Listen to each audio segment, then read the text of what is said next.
Jeff Kresge. I am the Jamestown Social Studies Curriculum Coach, and my email address is jeffrey.a.kresge@jpsny.org.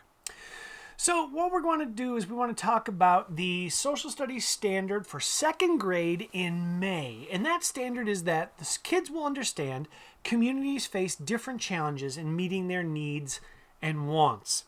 So to achieve that standard, we want to try three things. There's three projects that we're going to ask the kids to do in second grade in May. The first project is we're going to have them think local. So what products do you think of that could come from Chautauqua County that you're currently using? The second project that we're going to ask the kids to do is a budgeting project. We're going to allow the kids to theoretically redecorate their room, whether you want them to or not. That's a decision for the family to make, but we want to just say, let's redecorate your room and give them a budget. And the third project that we're going to ask the kids is, what is it that taxes are used for? We know that there's nothing is certain in life except death and taxes, so let's talk about taxes. So that first project, what we want to do is we want to get the kids to think about what products could be made locally. So just have them look around their house and identify what are 8 things that you use at your home during the day, and then put those in those boxes. And then we want the kids to talk to an adult about those items. Which one of those items, or all of them, or none of them, could have come from Chautauqua County? For example, if they looked in their refrigerator and they found a gallon of milk, it's distinctly possible that that milk could come from a local dairy farmer. So we would ask the kids to go ahead and circle it if they wrote milk in their chart. The next thing that we're asking them to do is to redecorate their room. And so you're going to tell your student that, hey, you have the chance to redecorate your room any way you want. The sky is the limit. However, there's a budget.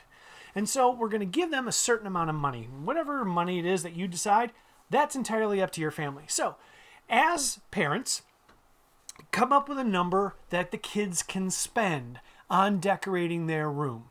And then ask them, okay, when the rubber really hits the road, what is it that you need in your room? So the second step is identify needs. Now, needs are food, clothing, and shelter. So that could be like a bed would be important, would be something that they really have to have. Whereas wants would be things that they don't necessarily absolutely have to have in their bedroom, but it would be nice. So a chair or a desk or a lamp could go over here. Again, this is the sky the limit. Whatever the kids want to put down, that's fine. Needs on the left, wants on the right. Then have them go and talk to you. What do those items cost? Decide together what that would cost. So for a bed, for example, I don't know, give them a number, say $150, or a lamp, $30. And decide on a price for each and put the price in the box with the item. So if you wrote bed here, then put the product price that you agree on right here. And then go back and tell the kids, you have this much money to spend. So if you gave them $500, how many of the items do they have that they could fit in their budget? And so then have the kids with the adult sit down and say, all right, what did you decide to put in your room? What did you decide to leave out because of the budget? Why did you leave those things out? And is there a way to save on the items on your list? So for example, if you put lamp $30, could we find a lamp cheaper than that? Could we replace it? Could we have a yard sale and raise some money? Have the kids start to think outside the box. Finally, we want to talk about Project 3, which is what are taxes used for? Excuse me.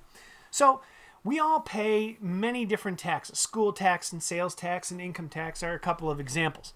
What we want our kids to start to think about in second grade is, what is it that the government actually does? What are we paying for services that the government does? So just have a brainstorm session with your child and say, okay, when we pay these taxes, what is it that the government is doing for us? So electricity, paving the roads, police, fire department, those kinds of things are going to go in these boxes. And it just is to get those kids to realize that these services that we have come to live by are costing us money. and we pay taxes for them. So we want them to be active citizens. We want them to know that students or citizens have a role to play, and one of those roles is to pay taxes for those services.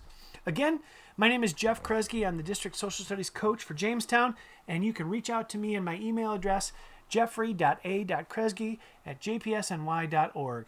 Thank you for working with your kids in these trying times, and I look forward to hearing from you. If you have any feedback, I'd love to hear it. Thank you.